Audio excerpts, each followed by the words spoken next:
El día de hoy nos acompaña Adriana Villegas Botero. Ella es escritora y periodista, docente de la Universidad de Manizales, autora de la novela El oído miope y el libro de cuentos El lugar de todos los muertos. Ganadora del Premio Nacional de Periodismo Simón Bolívar en 3 ocasiones. Sus cuentos y ensayos han aparecido en diversos libros y proyectos.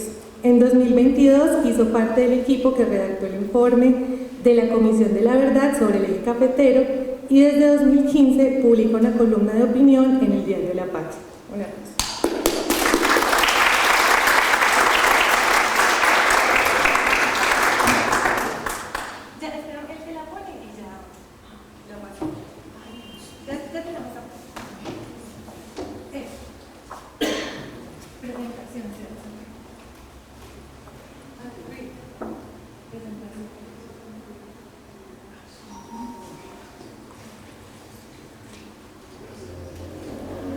Bueno, buenas tardes, qué rico ver nuevamente acá a las niñas,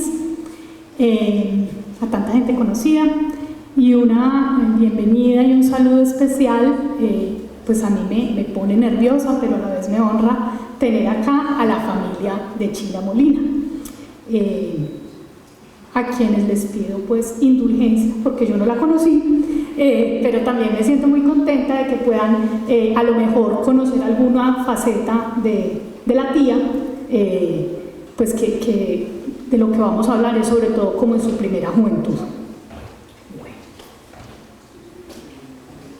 Esta imagen, que es la que ustedes han visto pues en los afiches y en toda la difusión que se ha hecho de este ciclo de conferencias, y la imagen pues que corresponde a Chila Molina, fue tomada de esta fotografía, que fue una fotografía que nos facilitó Alfonso Molina, sobrino de Chila.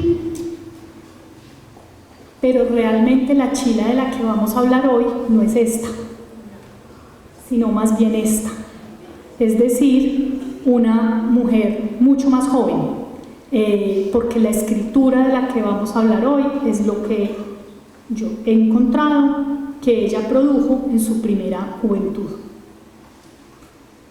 Esta foto es... ¡Ay! ¿Yo qué hice?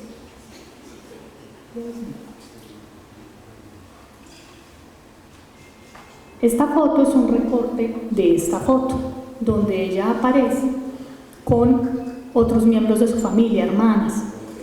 Y es importante empezar por ahí, por hablar de las hermanas, pues porque las hermanas tienen o los hermanos y las hermanas tienen un rol importante dentro de lo que ella escribió.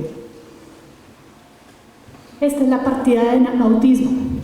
Ya nosotros aquí en este ciclo vamos a hablar de 10 escritoras del Gran Caldas, hay de distintos municipios. La primera, que fue Agripina Restrepo de Norris, nació en Don Matías, pero desarrolló toda su vida literaria en Calarcá. La segunda fue Blanca Isaza de Jaramillo Mesa, que nació en Abejorral, pero desarrolló su vida literaria en Manizales. Y dentro de este ciclo, Chila Molina es la primera que nace en Manizales. Ella nació el 21 de diciembre de 1901 y lo que dice esa partida de bautismo es que la bautizaron en la catedral, aquí pues al lado, y que era hija de Juan José Molina y Carmen Salazar. Ella fue la mayor de un mundo de hermanos y eso puede parecer un dato menor, pero yo estoy haciendo un trabajo de investigación y por eso llegué pues a Chila Molina, porque lo que yo estoy haciendo es buscar en la prensa de los años 20 y 30 obras literarias en un concepto amplio de obra literaria, es decir, poemas, cuentos, crónicas, memorias, distintos textos escritos por mujeres de esta región. Y me he encontrado algo que no necesariamente es casualidad o azar, y es que varias de estas mujeres son las hijas mayores de un mundo de hermanitos. Es decir, empiezo por Rosario Grillo. Rosario Grillo, la hermana de Max Grillo, pero además hermana de otros 10. Blanca Isaza de Jaramillo Mesa era la mayor de su familia. Ana Joaquina Cárdenas era la mayor de su familia de un mundo de hermanos. Y lo mismo pasa con Chila Molina y creo que no es un dato, digamos, pintoresco, sino algo más.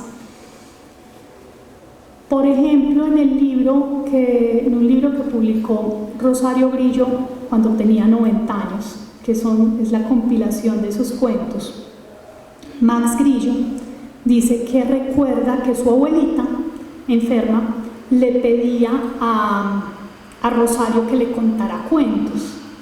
Y ella le contaba cuentos y después la abuelita le decía, estuvo muy bueno, ¿quién lo escribió? Y Rosario le decía, yo me lo inventé. Y la abuelita incluso la regañaba porque eso no era lo que quería era que le leyera. Pero lo menciono porque hay algo, estas hermanas mayores tenían que asumir, el rol de hermana mayor era muy parecido al rol de mamá, tenían que entrar a cuidar una cantidad de hermanitos. Cuando las hermanas mayores tenían 15, 16, 17, 18 años, la mamá todavía estaba teniendo niños. Y entonces parte de ese cuidado, en una época en la que no había ni Netflix, ni internet, ni televisión, ni nada de estas cosas, parte del cuidado era reunir a la familia y contar historias.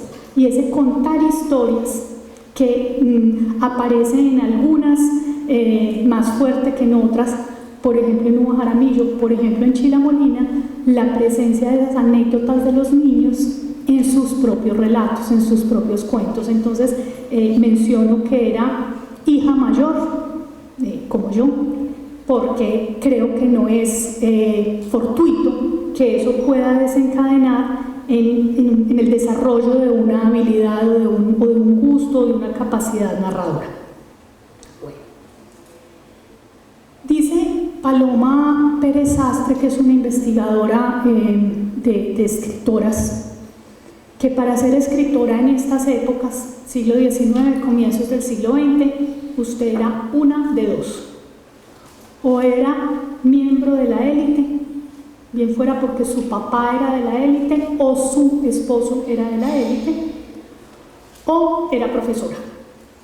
Y la verdad es que uno busca y o lo uno o lo otro, o lo uno o lo otro, y es muy difícil encontrar una excepción que confirme esas dos situaciones. Si nos vamos para siglos atrás, pues lo que ocurría es que para ser escritora había que ser monja, porque las monjas eran las que tenían acceso a los libros, a la educación, y además tenían el tiempo, porque las que no eran monjas pues era porque iban a tener 15 y 18 niños. Entonces ya siglo XIX, siglo XX empiezan a escribir unas que no son monjas, pero que son de la élite, no tanto de la élite económica, aunque puede ser también, sino de la élite intelectual, que hubiera en su casa libros, que hubiera acceso a la lectura, o que se dedicaran a la docencia. En el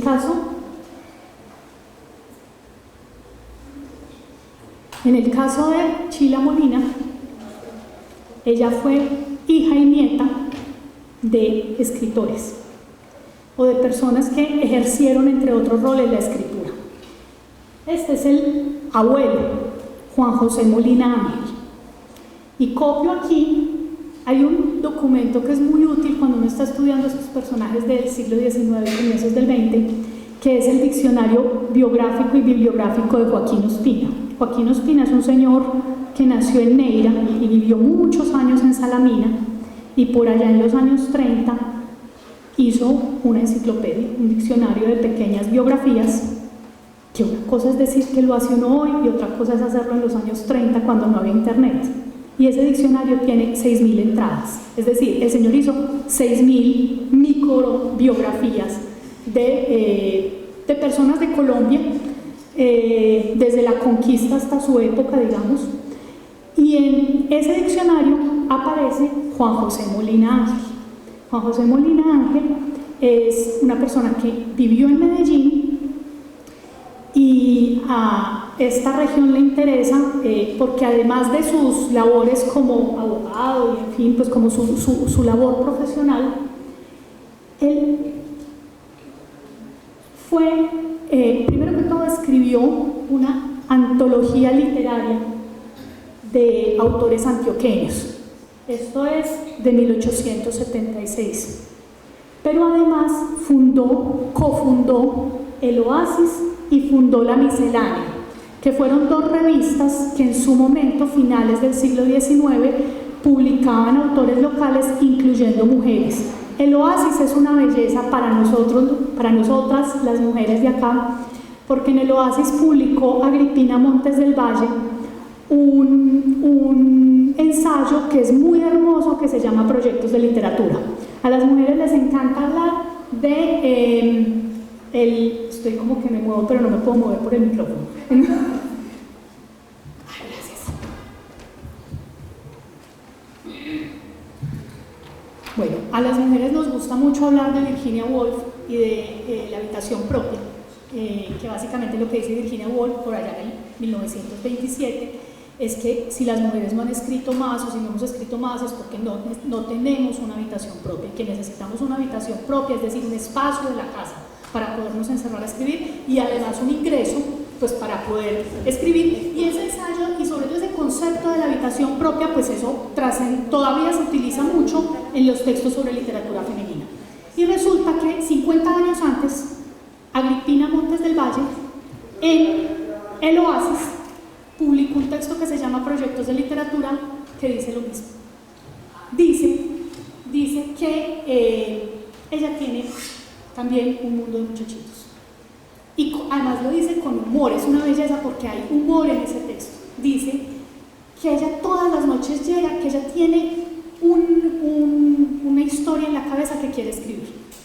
Y que ella todas las noches llega a la casa, pues llega el momento de la noche, que es cuando los niños ya se han dormido, y entonces hay que atender al marido.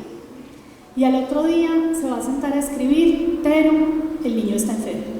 Y al otro día se va a sentar a escribir, pero los niños estuvieron jugando y le regaron todo el carbón y todo lo que ella usa para la tinta, y entonces le volvieron una melodía pues como su escritorio, entonces no puede escribir. Y que así, día tras día, ocurre con las mujeres casadas que sus ideas de literatura se quedan en meros proyectos de literatura. Eso lo publicó en el Oasis, que es un periódico, en una revista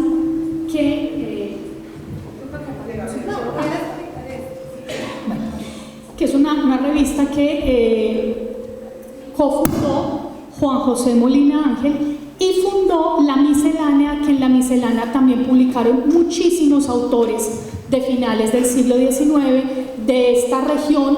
Pues en ese momento todo esto era Antioquia. Entonces Medellín le daba, la aspiración para cualquiera que estuviera en esta región era poder publicar en, por ejemplo, La Miscelánea o el Oasis de Medellín.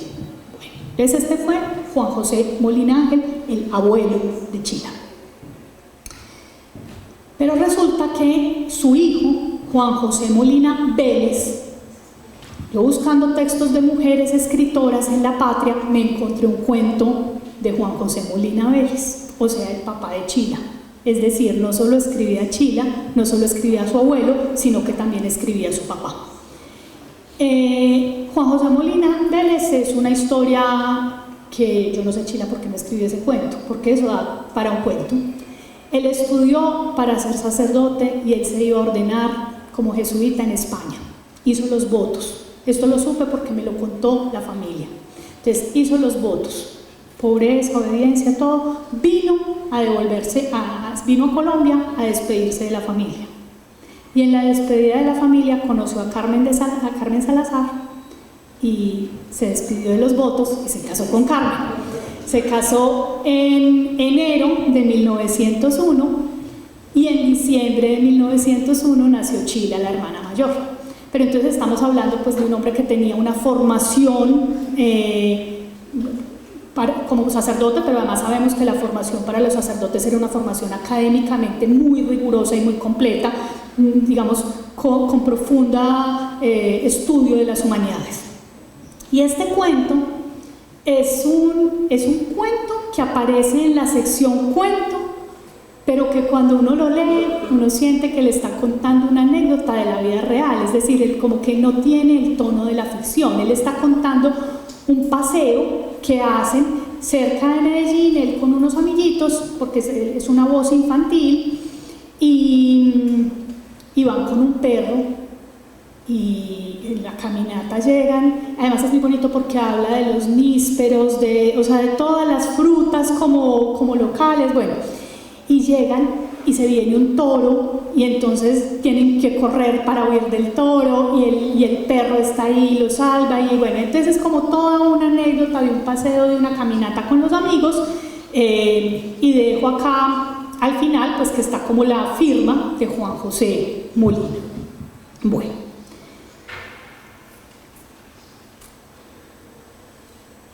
ojo las fechas, 30 de julio de 1923, Juan José Molina, ¿cierto? 27 de julio, es decir, 3 días antes, el primer cuento de Chila Molina en La Patria, que se llama Azulejo. Este cuento, Azulejo, y los que vienen a continuación,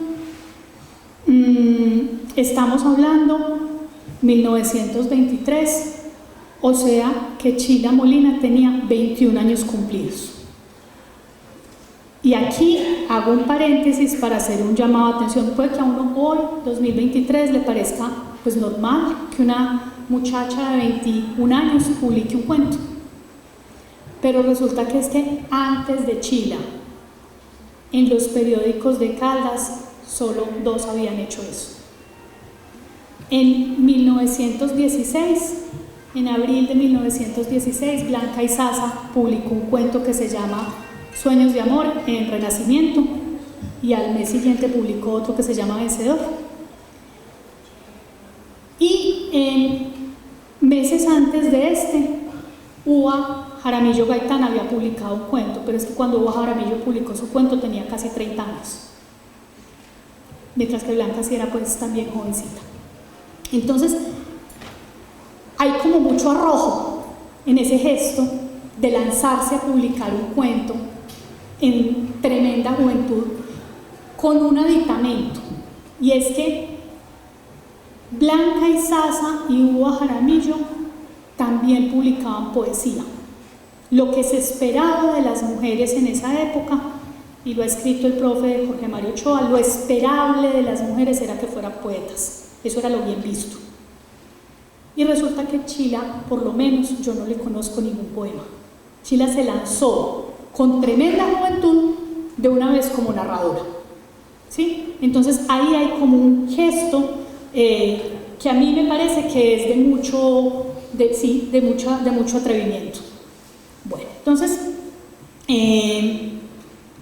estos cuentos de Chila Molina tienen un antecedente que ayuda a entenderlos, y es que la mamá de quien hablé ahora, Carmen Salazar, murió de cáncer cuando tenía 47 años y dejó a Chila de 19, pero además dejó un reguero de niños, el más chiquito con 8 años. Entonces había esa necesidad que decíamos ahora como de contarles los cuentos, estar muy presente. De hecho, en algún texto ella dice pues como que vamos mi papá y yo, o sea, ella es como la pareja de su papá, o sea, como la compañía de su papá, ¿sí? Y eso se refleja en todo lo que escribe. Lo que escribe Chila Molina son unos cuentos o para conversar con la mamá. Entonces ella escribe: mamá, mamita, no sé qué, mamá te extraño, mamá te veo el cuadro. Hay un relato, por ejemplo, en el que ella describe un cuadro en el que habla del rabí, o sea, Jesús, pues, en su casa, y ella dice que ese cuadro que tú tantas veces miraste, yo lo veo todo el tiempo porque espero como que esos ojos tuyos que se posaron ahí, entonces vuelvan hacia mí esa mirada. Como la necesidad de hacer conexión con la mamá que no está. O le dice, por ejemplo, que aquí estoy con mis hermanitos para tratar de que siempre te recuerden y sean buenos y santos, en fin, o sea, como la literatura, como un espacio de escritura en el que ella íntimamente se comunica con su mamá, le cuenta en qué está, le rinde cuentas, en fin. Un segundo bloque son anécdotas infantiles, como todo lo que están haciendo sus hermanitos, las travesuras.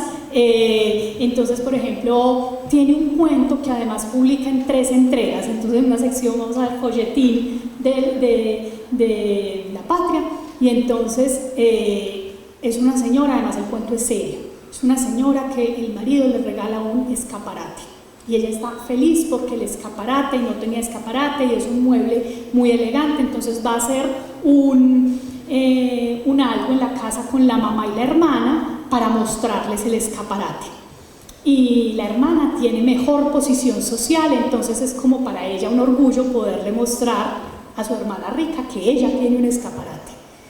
Y resulta que está en ese estruendo, en esas, y oye un estruendo, y es que el niño estaba jugando con su caballito de madera y le dice que otro caballo de madera lo atacó, y es el espejo, claro, el reflejo en el espejo, y entonces el niño quebró el espejo que estaba en el escaparate. Entonces es toda una tragedia, pero a raíz de una travesura infantil. Otra tragedia, una niña que está jugando con una muñeca y queda metida en un baúl, y llega la mamá y como que la rescata pues antes de que se ahogue la niña metida en el baúl. Entonces son muchas historias así, pequeñas historias de cosas que hacen los niños que uno piensa a lo mejor era lo que hacían sus hermanitos o las amiguitas y amiguitos de sus hermanitos, y esas pequeñas anécdotas le daban pie pues a sus relatos. Y el tercer bloque, pues estamos hablando de una chica de 21 años, 22 al final, 23, una chica que está en una edad en la que seguramente tiene novios o pretendientes, en fin. Entonces hay otros cuentos que tienen que ver como con el primer amor, bien sea el primer amor frustrado, el llanto del amado, o pues el primer amor sorpresivamente correspondido. También hay un cuento en el que ella como que se sorprende, el personaje se sorprende porque es correspondido. Bueno, entonces estos son ejemplos de cuentos. Aquí está el folletín del cumpleaños, el que les decía ahora del escaparate que se rompe. Lulú es un cuento que yo no sé si al fin se los mandaron a las niñas, ustedes lo leyeron. Es un cuento interesante, pues porque es que estamos hablando del año 23 y es una protagonista, bueno, hay un tema recurrente en todos los textos que ella escribe, y es la ausencia del papá o la ausencia de la mamá o los huérfanos. Claro, estamos hablando de una persona que perdió a su mamá. Entonces ahí hay una recurrencia muy fuerte. Entonces Lulú es una historia de una niña que se llama Lulú, no es chila, pero entonces es una niña que se llama Lulú, que queda en una casa en el bosque a cargo de todos sus hermanitos, porque el papá se va. Y resulta que pues ella está tranquila porque la única amenaza, que sería el tumbo, está en la cárcel. Y resulta que por la noche oyen, así como cuando viene el lobo en el bosque, oyen unos golpes y es el tumbo en la puerta, y uno, pues ¿qué puede pasar? Claro que el tumbo los va a atacar, que el tumbo, además hay un tema, no se habla en esta época de abuso sexual, pero es un tema que está como subterráneo en muchas de las historias que se escriben, sin mencionarlo. Entonces, ¿qué puede pasar? Pues que el tumbo entre, y resulta que esta niña, jovencita, coge un machete y ataca al tumbo y le gana. Entonces es la historia como de una heroína, si se quiere, imposible, pero es una chica que es capaz de cuidar a sus hermanitos, que es un poco lo mismo que pasa con Chila. Pero no solo publica, todo esto pues lo publicó, ¿cierto? Sino que además en La Patria empiezan a aparecer noticias sobre Chila, sobre sus éxitos literarios. Entonces, por ejemplo, esto es del 4 de octubre del 23, dice: el prestigioso diario Comentarios de Cúcuta reprodujo un cuento titulado Los celos de Rosa, cuento que para nuestra página de las damas escribió la distinguida señorita Chila Molina, cuyos cuentos han sido ruidosa y merecidamente aplaudidos. Es la señorita Molina una escritora de nervio, que piensa lo que escribe y que escribe lo que piensa. No obstante, lo hostil de nuestro ambiente, esto grabémonoslo porque ahorita vamos a hablar de eso, lo hostil de nuestro ambiente, para quienes se dedican a la ennoblecedora pero improductiva tarea de escribir, la señorita Chila ha sabido vencer todos los obstáculos y merced a su talento y a su constancia se ha formado un estilo verdaderamente galano y fácil. La sombra de mi madre, esta bella composición publicada en este diario, en La Patria, por nuestra distinguida colaboradora, la señorita Chila Molina, ha sido reproducida por la muy amena revista La Espiga de Armenia, dirigida por nuestro amigo y galán escritor don Alfonso Valencia Restrepo. Era muy común en esta época que los periódicos circulaban y los periódicos reproducían lo que habían publicado otros periódicos, entonces las noticias, los comentarios editoriales, pero también los poemas y los cuentos. Entonces salir en La Patria no era solo salir en La Patria, era la posibilidad de llegar, como en este caso pues que les muestro, o a Cúcuta o Armenia con los textos que había publicado acá. Bueno. Entonces esto es como lo que había publicado Chila Molina, ¿cierto? Pero no solo se habla de ella en el periódico. En 1924, el padre Favo publicó uno de los, tal vez el principal libro sobre historia de Manizales, de esa época, que se llama Historia de la ciudad de Manizales. Ahí el padre Favo menciona a la señorita Cecilia Molina. Dice, él está mencionando pues varias escritoras, y dice: sin que yazgan en el olvido los relatos primaverales de la señorita Cecilia Molina Salazar, en cuya pluma germinan promesas de mejores triunfos todavía. El padre Favo era muy hábil para hacer esto que hace acá, y es como que con una mano te elogia, pero con la otra te está diciendo que te hace falta, que todavía tú puedes dar más y que esto apenas vamos. Casi todos los comentarios que hay en su libro sobre escritoras son así, como a doble lectura, de muy bien, pero tú puedes mejorar, más o menos. Esta es la sombra de mi madre. Entonces hay otra característica de los textos de ella, y es que son corticos. Ella escribe artículos, cuentos, relatos, todos 6, 7 párrafos, es decir, que pasados a una serían 2 páginas, nunca escribe un texto largo. Las lágrimas de un amado.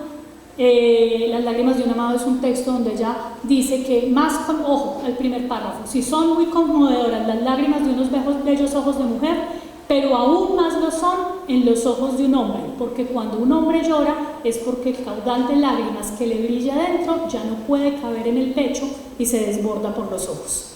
Y ella hace una ficción ahí sobre las lágrimas del amado que se convierten en diamantes que ella va a guardar, porque son joyas finas. Bueno.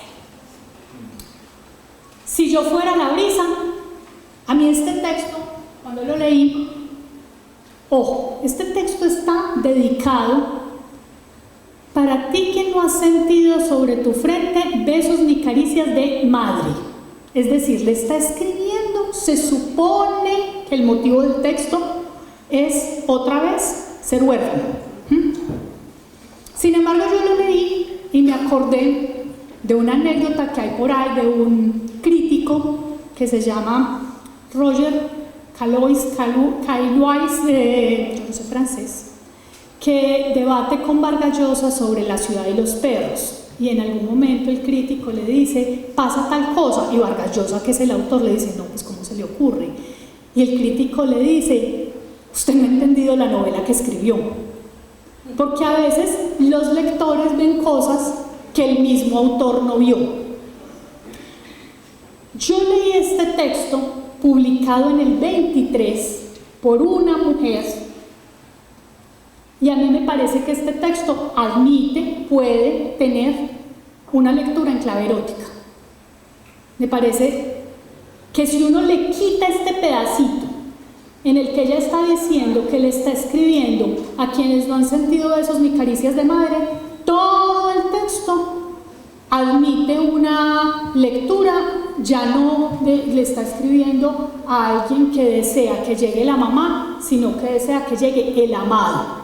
Y tiene unos apartes que son, digamos, desmelenezaría tus cabellos, con los perfumes traería dulces recuerdos a tu alma y con los rumores te hablaría de mi amor. Después me iría llevando un poquitín del aire que respiras y un pétalo de la flor que hay sobre tu mesa de trabajo para en un relicario de luz colgarlos de mi cuello. Todo el texto admite una doble lectura que me parece que es interesante en una época en la que a las mujeres pues no les estaba permitido escribir. Blanca Izaza publicó, de Blanca Izaza hablamos hace un mes, pero no importa. Ella publicó por esta misma época un poema que se llama Íntima. Y ese poema Íntima, que habla del fuego de los labios, no dice nada más, el fuego de los labios después de un beso, pues mereció comentario del padre Favo, mereció un texto en el periódico que decía que ningún hombre se atrevería tanto.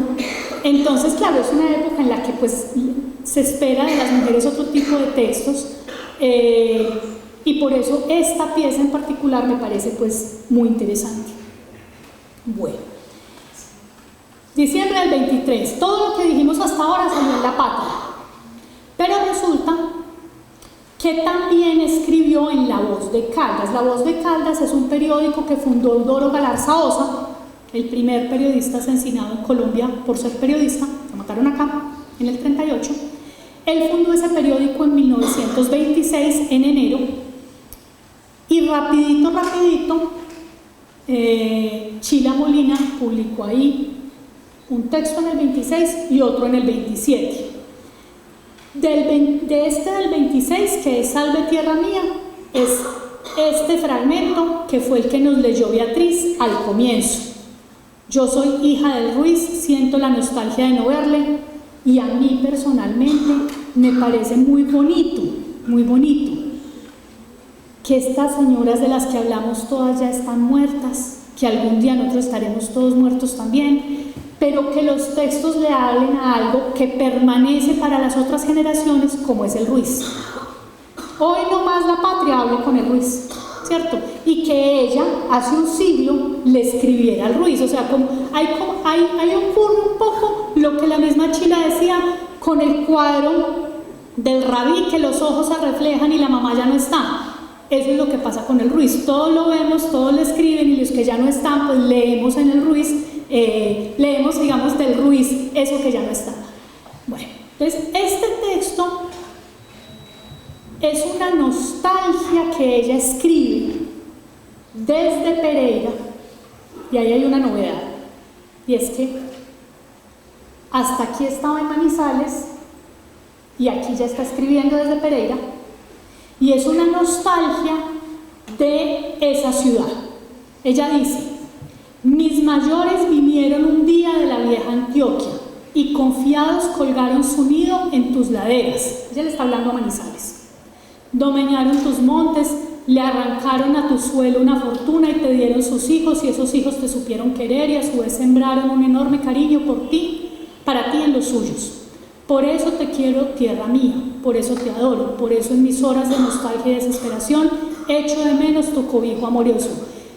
Es una historia triste que una mujer tan joven primero se ve sin su mamá y luego se ve sin su ciudad. De hecho, ella está hablando ahí de esa ciudad donde quedaron enterrados mis mayores, de quién irá a poner flores en el cementerio, en fin. Bueno. Y el segundo texto es una belleza.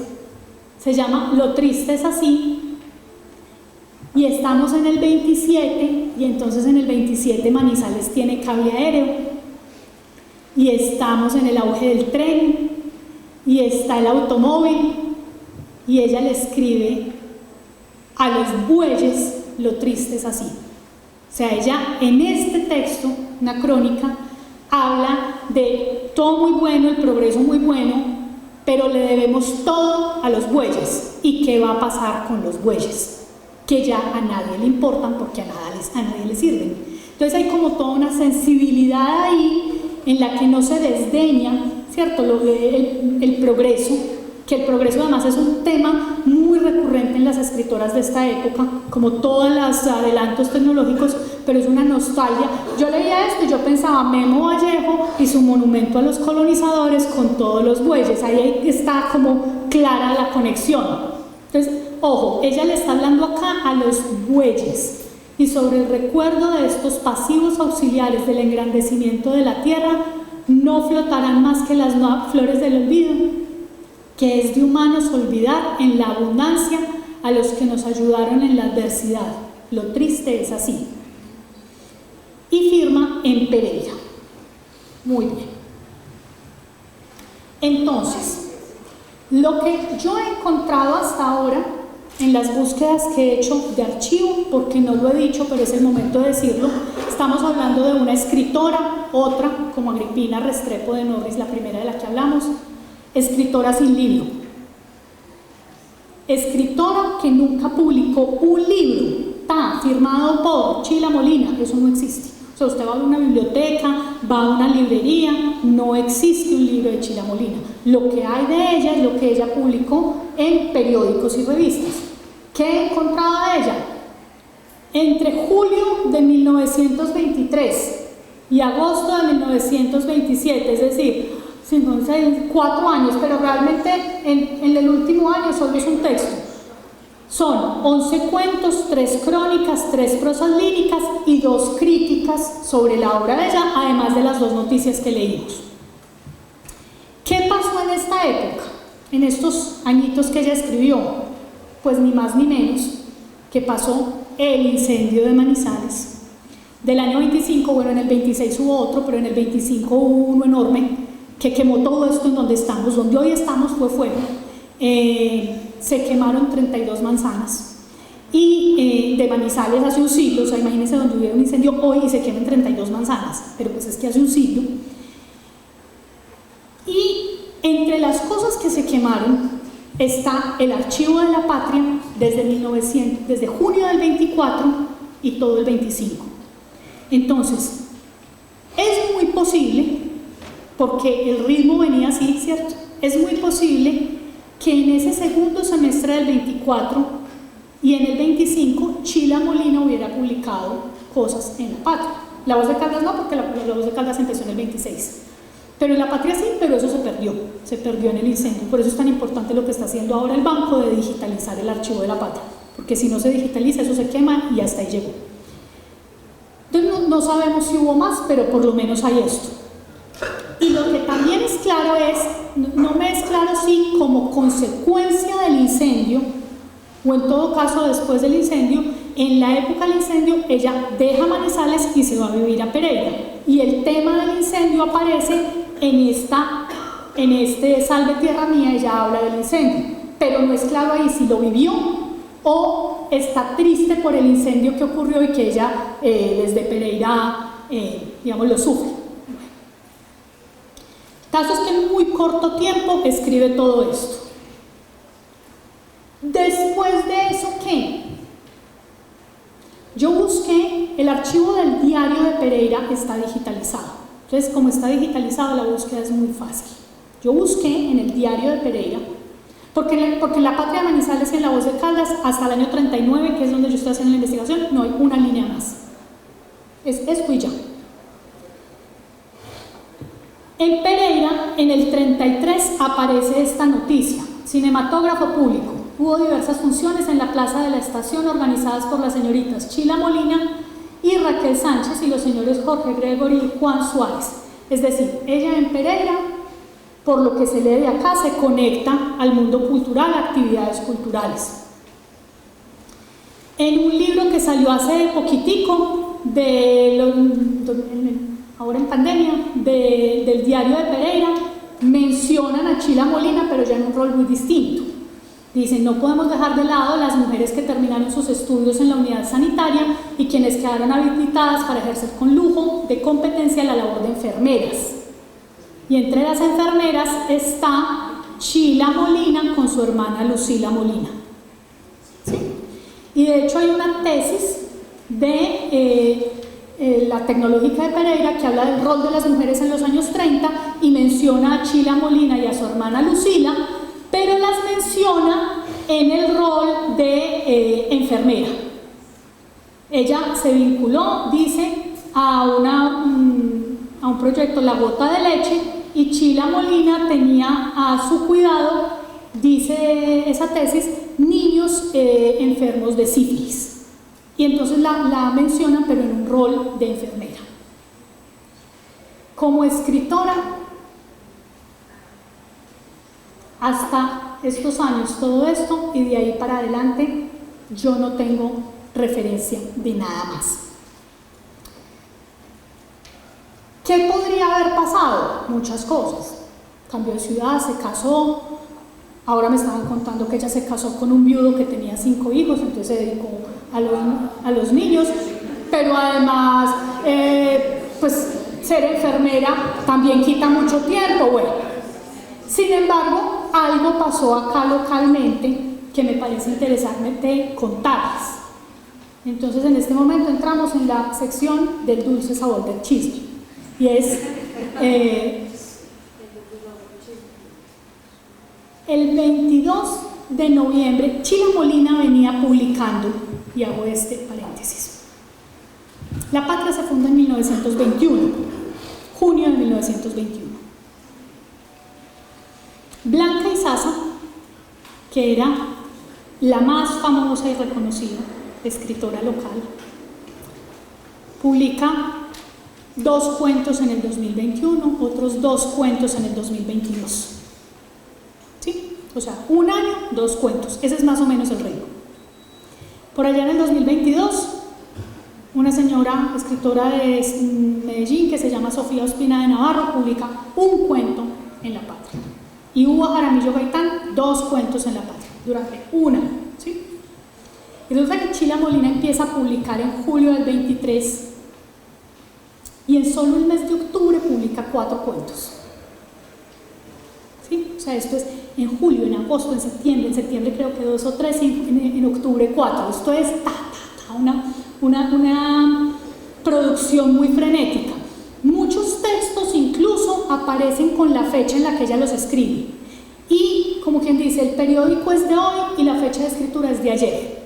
Es decir, hay una diferencia, una distancia temporal muy cortica entre el momento en que ella escribe y el momento en que se los publica. En noviembre, Jack Pérez, que es un periodista, escribe un texto que se llama Chila Molina Salazar. Y es como un elogio a Chila. ¿Sí? Y lo que hace Chila es muy importante, y estamos con Chila y apoyamos a Chila. ¿Y como qué? ¿Acá qué pasó? Y entonces dice por allá, este párrafo es este párrafo. Probablemente no faltarán espíritus envidiosos. Ahora que les dije ahora que íbamos a hablar del ambiente hostil. Probablemente no faltarán espíritus envidiosos o burgueses fanáticos que desanimen a Chila. Y por eso hoy queremos darle una voz de aliento desde estas columnas que ella ha ocupado muchas veces con su producción. Y que le sirva esto también como desagravio a ciertos graznidos insonoros y torpes que un desmayado y famélico prosista lanzó no hace muchos días desde las más ocultas páginas de un diario local. ¿Quién fue? No sé. ¿Qué diario local? No sé, pero no fue La Patria, porque el archivo de La Patria yo ya lo he, digamos, peinado lo suficiente y sé que no fue ahí. Lo que pasa es que en esta época en Manizales había 6 diarios y no tenemos archivo de eso. Tenemos archivo de La Patria, de La Voz de Caldas, muy incompleto el de Renacimiento, y ya. Entonces no es claro dónde salió el agravio. Pero pocos días después, en diciembre de 2019, otro autor, Andrés Mercado, que escribía de cine, es muy bonito. Andrés Mercado es el primer crítico de cine que tuvimos. Cine era muy importante en esta época y él es el primero aquí local que escribe sobre películas. Y Andrés Mercado escribe este texto que se llama Chila Molina S. Este parrafito es este parrafito. Ella dice: Chila Molina es una gentil chiquilla. Acuérdense que el padre Favo decía que sus textos primaverales que podrían mejorar, hay una cosa como de infantilizarla, pero bueno. Es una gentil chiquilla que a la manera de Mistral, Gabriela Mistral era lo más, digamos, todas querían ser como Gabriela Mistral. A la manera de Mistral cultiva con la nota maravillosa y sugestiva, la trabajosa urdimbre. Chila Molina es la Mistral de Caldas y le está haciendo todo un homenaje.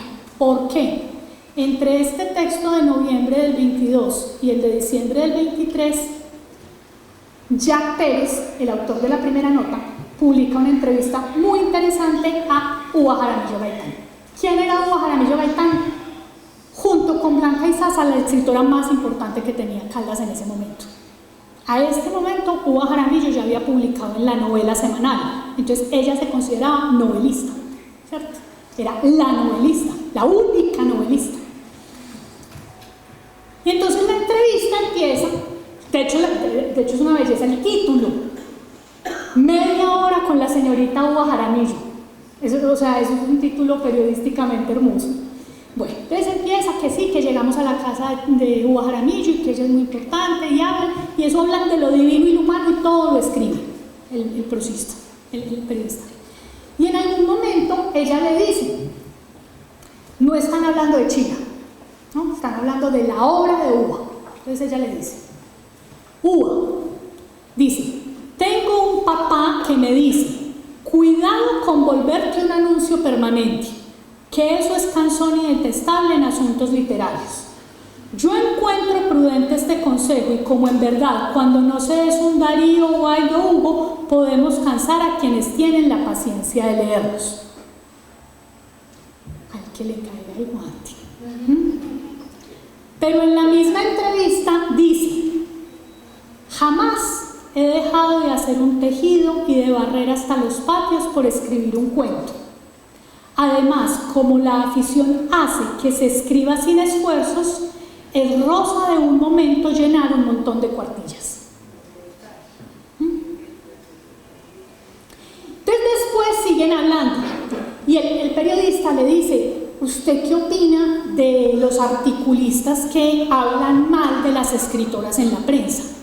Y ella le dice, ¿de quién está hablando? No estoy enterada, no sé de qué comentamos. Dice, sí, es que en un periódico, ¿hace cuánto lo lee la prensa local? Entonces ella le dice, ay, está arrumada porque yo estaba por fuera y apenas llegué y ahí están los periódicos del último mes y no los he mirado. Entonces, pero pues, es que salió un artículo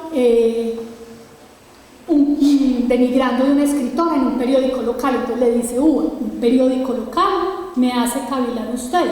¿Y contra quién se han dirigido los dardos? Contra la señorita Chila Molina. Y responde Uva, imposible. Chila, hija de un varón meritísimo, ya habíamos dicho que el papá pues era muy importante, además fue rector acá del Instituto Universitario, era súper conocido, que ha prestado grandes servicios al departamento. Una niña de 18 años, tenía ya 20 y pico, o sea, hay siempre una intención de niña. Bueno, una niña de 18 años que apenas se inicia. He leído sus prosas. Claro está que no es una escritora, sino una aficionada, pero va aquilatando de tal modo su pensar que llegará a ser una escritora de prestigio. Tiene sinceridad y sentimiento. ¿Qué más? Que esto lo diga un Pascual cualquiera, listo, pero es que le estaba diciendo Uva Jaramillo, que era en ese momento, pues vamos a hablar de ella en 3 sesiones o 4, de una escritora supremamente importante. Entonces, ¿qué tanto tuvo eso que ver con que ella, porque es automático? Les dije que en octubre publicó 4 cuentos y ella se baja a una frecuencia de uno mensual, que es desacelerar, ¿cierto? Y ahí hasta junio que se pierde el archivo de la patria, ¿sí? Entonces no podría decir si paró en junio o siguió, pero sí es evidente que después de esto ella deja de publicar con la frecuencia con lo que lo hizo de julio a octubre de 2023. Y bueno, eso es lo que sé de Chila, lo que he leído. Les cuento una anécdota final de por qué llegué a estas fotos, que además a mí me daba mucha curiosidad pues conocer a Chila. Yo como les dije, estoy haciendo una investigación sobre las escritoras en la prensa, y entonces yo empecé a encontrar en La Patria un texto de Chila, 2 textos de Chila, 3 textos. Entonces, ¿yo qué hice? Me fui para el libro de Adalberto Agudelo Duque, de escritores del Gran Caldas, ni una palabra de Chila. El diccionario de autores caldenses, ni una palabra, o sea, por ningún lado. Y yo encontraba textos de Chila, y a mí esto me daba mucha curiosidad. Y entonces, aquí, claro, funciona la metodología de investigación y el rigor y todo eso, pero yo también le creo mucho al azar. En marzo de 2021, para el Día de la Mujer, yo escribí esta columna en La Patria, que se llama Reiterar lo que ellas escribieron hace un siglo, y escribía como que han pasado, pues que siguen pasando cosas hostiles contra las mujeres, y que en vez de decir yo hoy algo nuevo, pues quiero decir, traer acá lo que otras escritoras hace un siglo dijeron en esta región. Escritoras como fulana, no sé quién, Blanca Izaza, Uva Jaramillo, Elisa Botero, Chila Molina Salazar. Yo la había leído, pues yo no tenía idea. Yo suponía que debía ser de esta región, pues porque publicaba mucho en La Patria, pero yo no sabía si publicaba en La Patria una señora de 50 años, de 20, muerta, o sea, nada, ¿sí? Pero como creo en el azar, yo publiqué esa columna, y pasó algo muy bonito, y es que recibí ese mismo día un chat de un amigo mío, que para mí es un amigo, un hermanito, desde hace muchos años. Y me dijo: Adri, esa columna de hoy tan divina, tú estás escribiendo en mi tía. ¿Cuál tía? Chila Molina. Él se llama Federico Molina, pero yo nunca hubiera pensado que era el sobrino nieto de Chila Molina. Entonces hago esta transición acá porque este es Chila con sus hermanas, y además como el descendiente que me permitió a mí, a través de ese puente, conectar, conseguir las fotos, conseguir pues algunos datos que me permitieron como armar un poquito el rompecabezas, que todavía pues le siguen faltando muchas piezas, pero ahí vamos. Esto, como todas las escritoras de las que hemos venido hablando, son historias en construcción que colectivamente vamos armando. Entonces, ahí les dejo, y muchas gracias.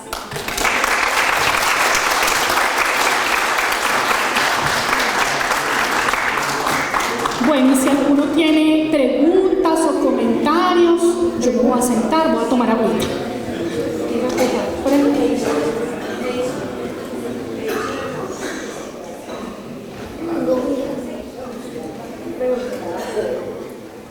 Me llamo Melanio Camparenas, y mi pregunta es que murió el padre de Chila.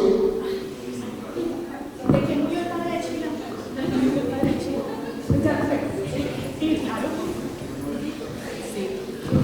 Como cariñosamente le decíamos Pito, él terminó con un cáncer, pero la próstata, pero también una diabetes que le afectó, le tuvieron que operar un ojo, y entonces se lastimó.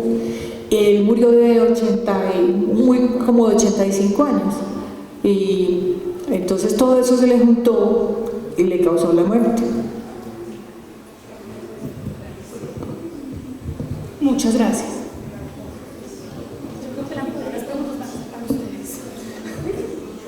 Mi nombre es María Victoria Franco Reyes, y mi pregunta es ¿por qué se trasladó de Manizales a Pereira?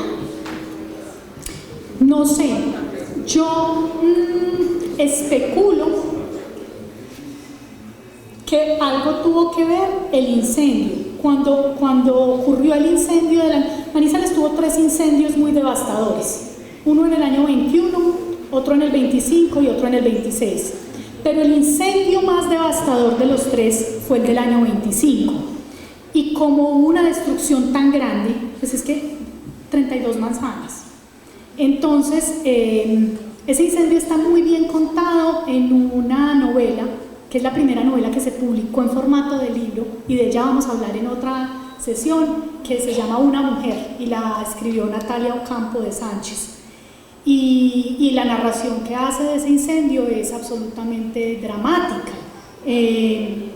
Entonces, ese incendio provocó que muchas familias abandonaran Manizales, muchas familias tuvieran que salir de acá porque no había ni dónde vivir y porque la gente lo perdió todo. Yo no sé si sea el caso específico de la familia de Chila Molina, que haya salido a Pereira como consecuencia del incendio, pero sí se fue en la época del incendio. Sí fue a consecuencia del incendio, sí, es que fue mucha la gente que se fue de acá. Además por esa situación de que volver a organizarse económicamente,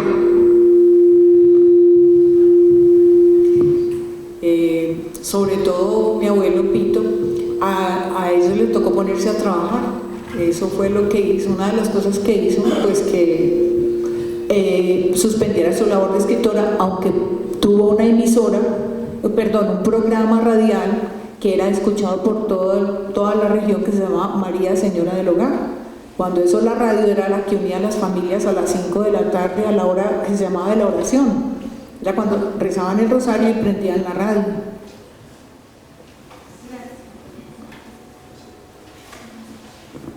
Mi nombre es Luciana Flores, soy del Perpetuo Socorro y mi pregunta es si los hijos siguen escribiendo. Ella no tuvo hijos, ella se casó con un señor viudo que tenía 5 hijos, pero yo no sé si alguno escriba. En la familia de ustedes, si hay una mujer que escribe un cuento, un libro ilustrado.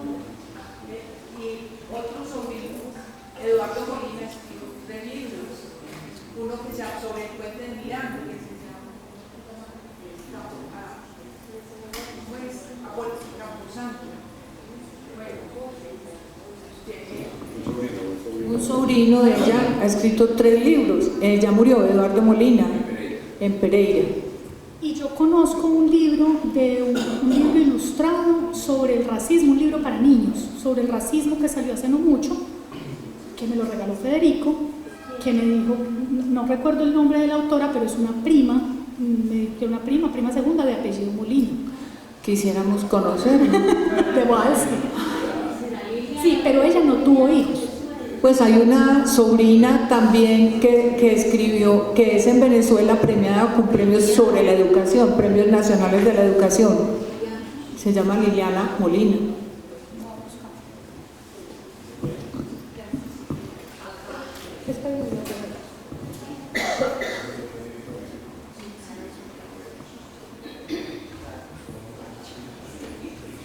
Mi nombre es Elizabeth Antonio Salgado y mi pregunta es si el libro Una mujer del protagonista de este libro se llama Natalia Ocampo, está acá en la biblioteca. Sí, yo lo leí de una copia de acá de la biblioteca. ¿Qué haríamos sin la biblioteca del Banco de la República? Es un libro de 200 páginas.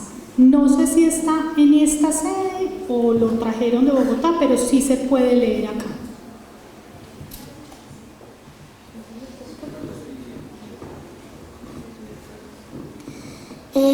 Yo me llamo Marlene Juliet Arias Iglesias y mi pregunta es que si alguno de los hermanos de ella se quedó con una copia de todo lo que ella escribió. Yo entiendo que no, porque de hecho esta compilación que yo he hecho como de transcribir los textos y lo que le he enviado a Federico y a través de él para la familia ha sido como sorpresivo. Pues pasa un poco con Chila y esto me parece que es bonito también de este proyecto. No sé si ustedes que estaban acá recuerdan que cuando hablamos de Agripina Restrepo de Norris también estaban unos familiares y yo me reuní después con ellas. ¿Se acuerdan que? Bueno. Y ellas me decían como, nosotros sí sabíamos que la tía escribía, pero pues no que había escrito tanto, ni que era tan importante, ni la habíamos leído, ni nada. Y eso es muy común, o sea, salvo Blanca Izaza, que era casada con un poeta y la hija, digamos, tenía ese mismo interés. La mayoría de estas escritoras, Natalia Ocampo, para mí muy lejos, la autora de Una mujer, yo hablé con la nieta y la nieta me dijo, no teníamos, o sea, tenemos ahí unos manuscritos de mi mamá, pero de mi abuela, pero no sabíamos tampoco mucho. Entonces, creo que estamos aprendiendo juntos, o sea, todos, incluyendo a las familias que saben que había un antepasado que era escritora, pero pues no más. Porque como no tenían libro, como no publicaron libro, entonces los libros no estaban en la biblioteca de las casas, entonces no había forma fácil de leerlos. Yo pienso que lo que pasó con los escritos de Chilita, como le decíamos nosotros, es que fueron en Manizales antes de que se fueran para Pereira, y era en el periódico, entonces ellos hicieron unos trasteos muy precarios. Mis abuelos maternos también estaban en Manizales y también se fueron a consecuencia del incendio. Lucila, la hermana, una vez escribió una novela que yo se la transcribía a máquina, la mandamos a Bogotá. Era la historia de una enfermera enamorada de un médico. El médico, desafortunadamente, como muchos médicos que estudiaron en Europa, vino con el vicio de la morfina, entonces por eso ella no se casó con él, pero bueno, le mandaron muchas felicitaciones de Bogotá, pero no le devolvieron la novela ni nada, pero sí hay la vena de escritores en la familia. Gracias, muy amable, estamos muy agradecidos con este homenaje. Adriana, yo escuchándote y pensando en el papel fundamental de la prensa, en este caso La Patria y La Voz de Caldas, no deja de parecerme que existía una política editorial después de tu investigación y todo lo que has visto, que se dijera, bueno, La Patria tenía un interés por circular y divulgar la obra de hombres y mujeres, pero particularmente me parece un poco disruptivo la apuesta por publicar a estas mujeres. ¿Qué lees tú, digamos, un poco de esa política editorial de La Patria que facilitara que se publicaran estos poemas, en el caso de Chile, estos cuentos, y si cierta posición social favorecía o no el acceso a esa publicación? Es decir, si hubiese sido una mujer, digamos, de otra condición social, ¿podría haber tenido acceso fácilmente a publicar en La Patria? Me gusta mucho esa pregunta. Tomás Calderón, que es un periodista que en la otra vida, cuando yo termine esta investigación, me encantaría dedicarme a él, porque es un periodista que nació en Salamina y creo que es nuestro gran periodista de la primera mitad del siglo XX en Caldas. Él estuvo en La Patria desde el día 1. De hecho, en la primera edición de La Patria se publica un poema de él. Él escribió todo, él escribió cuento, poesía, columna, bueno. Y tiene un texto por allá cuando están celebrando, no sé si los 10, los 20 años de La Patria, pues cualquier aniversario, que dice que cuando crearon La Patria, pues había que llenar ese periódico todos los días. Y no había periodistas, o sea, aquí lo que había era escritores. Entonces, que lo difícil de hacer un periódico es que usted circula y al otro día tiene que volver a empezar y volver a llenar las páginas. Entonces, que se dieron cuenta muy rápidamente, pues en La Patria, que esto era una tierra en la que todo el mundo se sentía poeta y que cualquiera mandaba un soneto malo, dice él, que llenos de barandas con geranios, y que igual eso lo publicaban y que el pago agradecido del escritor era mandar otros 20 sonetos. Entonces, y digamos que en esos primeros años de La Patria,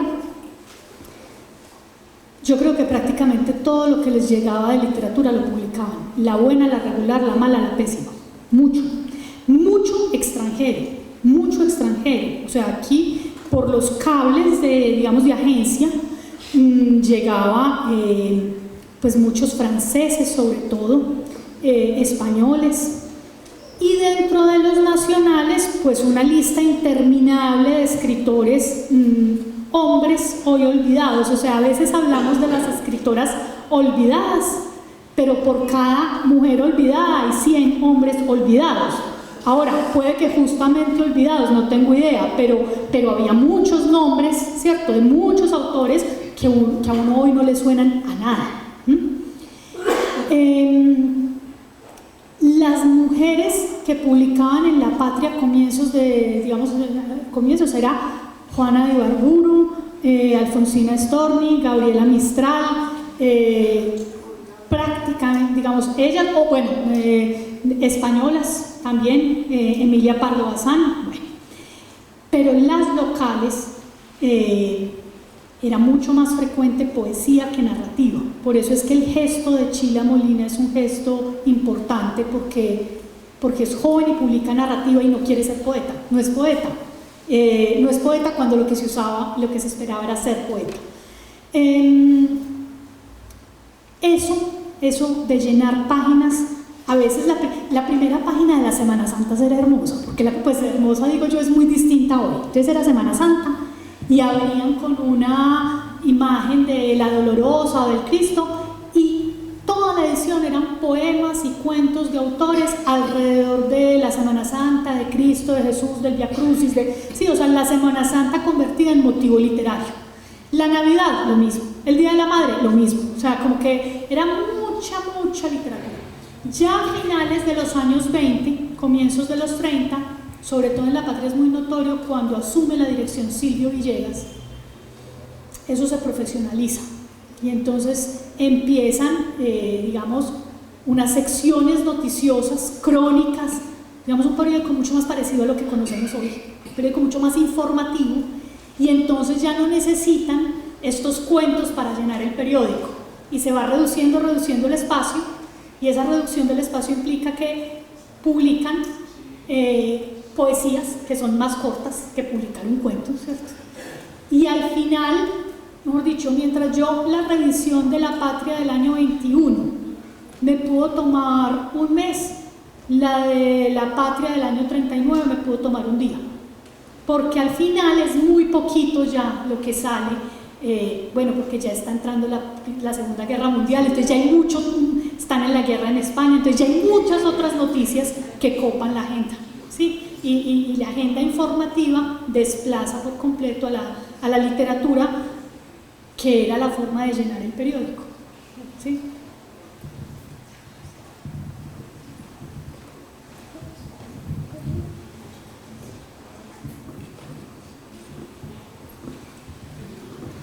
Mi nombre es Valeria Duque Leiva y mi pregunta es que si sus padres si la apoyaban a ser escritora. Yo creo que sí, y la razón para afirmar que creo que sí es esto que les mostraba de un abuelo escritor, pero además interesado en la literatura local, ¿cierto? Hizo una antología de literatura antioqueña, un papá que publica cuento en La Patria, pues, y finalmente, si no la apoyaran, no hubiera publicado en La Patria. Es que las mujeres que escribían sin apoyo escribían para o guardar, esconder los textos, o publicar con seudónimo. Y ella ni lo uno ni lo otro, o sea, publica y publica con su nombre y publica en el periódico más leído de la ciudad, luego lo hacía con la aprobación de su familia.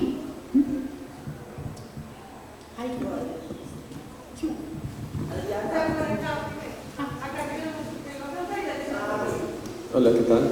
Mi nombre es Cristian, un placer escucharte. Y mi pregunta es acerca de pronto perspectivas políticas o de administración de gobernanzas. Si de pronto, así como tú nos comentabas de que bajo el cuento se pudiera leer otras cosas, ¿qué cosas tú has visto que ella daba de manera destructiva a la política del momento, a la administración del momento, o cosas similares en cuanto a proyección de ciudad? A diferencia de otras escritoras de la época, que tenían, digamos, que escribieron con una posición muy clara, porque a veces se cree que el feminismo es un debate de hoy, y resulta que el debate candente en los años 30 entre estas mujeres de las que hemos hablado en este siglo era el feminismo, y todas tenían una posición frente al feminismo. Y digamos posiciones muy claras, pero Chila solo publicó 2 crónicas, y son 2 crónicas con muy poco contenido político, son más una nostalgia. La primera, Salve a mi tierra, una nostalgia a Manizales, y la segunda, una nostalgia como al pasado de los arrieros y los bueyes, ¿sí? No hay en los textos de Chila, por lo menos en los que yo leí, ni posiciones de tipo político, de política partidista, como se ve en otras un poquito más tarde, muy fácil, porque la guerra de Colombia contra Perú fue tema de muchas mujeres escritoras, Natalia Ocampo, o sea, muchas se pronunciaron frente a eso y tomaron partido, ¿cierto? Pero en el caso de Chila Molina no sería, por lo menos de los textos que he leído, fácil identificar una posición política, más allá de que sus textos dejan ver una escritora católica, creyente, digamos, fervorosamente católica, y una mujer admiradora de sus ancestros y del pasado arriero que fundó esta región, como muy, en una época en la que era muy común como admirarse de lo extranjero, ¿sí? Ella como con unas raíces y con un amor muy local, y eso creo que también es político, pero más allá de eso, no, ya de tipo partidista y eso no hay en los textos de ella ningún inicio. Adriana, Chila Molina empezó a publicar desde muy joven. Tenía que tener una formación intelectual pues formada. ¿Cómo la adquirió y más o menos cómo fue su vida escolar, cómo fue la educación? ¿Tenía biblioteca en la casa? ¿Fue una lectora muy apasionada? ¿Qué se sabe? Aquí nos van a contar. Pero pues era la hija del rector del instituto universitario, y eso marca una diferencia. Además, el papá en España estudió 3 carreras, hablaba 7 idiomas, y era tan dado a la literatura que ellos hacían tertulias literarias y hacían concursos de alguna persona dictar la parte de un libro o de una historia, y todos saber a qué se refería, si era el Quijote o a quién. Cuando llegaron a Pereira también hacían tertulias literarias. El compositor de la música de las Acacias, Jorge Molina, primo de ellos, vivió en Pereira y también era muy literario, y con el maestro Luis Carlos González, que es nuestro poeta de Pereira, nuestro poeta insigne, ellos tenían tertulias literarias en las que se reunían a discutir muy amenas pues, y muy enriquecedoras. Entonces eso nos dice que el papá toda la vida se preocupó. Ellas hablaban inglés, por lo que el papá les enseñó a hablar inglés en la casa. El papá todo el tiempo fue más preocupado por la parte de educación y de cultura literaria. Y fue una mujer profesional, ella estudió enfermería, claro, y enfermera superior. Cuando eran casi médicas, ellas eran casi médicas. En una época en la que las mujeres pues, no eran tan frecuentes en la formación superior. En el programa de La Gota de Leche es lo que ahora se llaman puestos de salud, pero eran pequeños hospitales en los que a veces les tocaba hasta atender partos, casi que operaciones de urgencia, y además les enseñaban a las madres cómo una enfermedad muy común en los niños, que era de desnutrición, le decían raquitismo, y ellas pues mis 2 tías les enseñaban a las madres cómo criar a sus hijos, cómo darles la alimentación adecuada, y eran casi médicas.